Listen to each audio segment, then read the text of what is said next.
അല്ല നിനക്ക് എന്താ അത്ര പ്രോബ്ലം? സത്യം പറഞ്ഞോ, നിനക്ക് അങ്ങനെ ഇഷ്ടമാണോ? ഇഷ്ടോ? എനിക്കോ?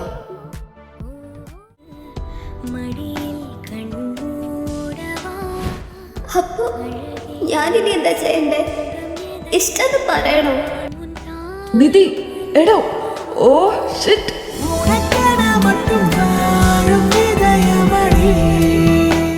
താര, നീ ഇപ്പൊ എവിടാ? I need to see you right now. ഓ, ഇയാൾക്ക് പിന്നെ ഇങ്ങനത്തെ വികാരമൊന്നും ഇല്ലല്ലോ, ഒന്ന് കാണാൻ കൂടി വരില്ല.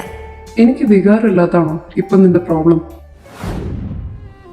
എന്നാലും എൻ്റെ മോസ്റ്റ് ഹാപ്പിയസ്റ്റ് മൊമെൻറ്റിൽ ആളെ കൂടെ കാണില്ല എന്നറിഞ്ഞപ്പോൾ എനിക്കെന്തോ അവിടെ നിൽക്കാൻ തോന്നിയില്ല ചേച്ചി.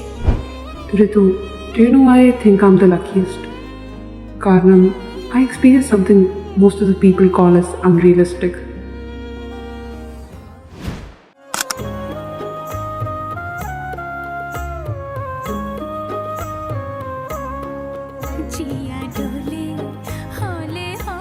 You.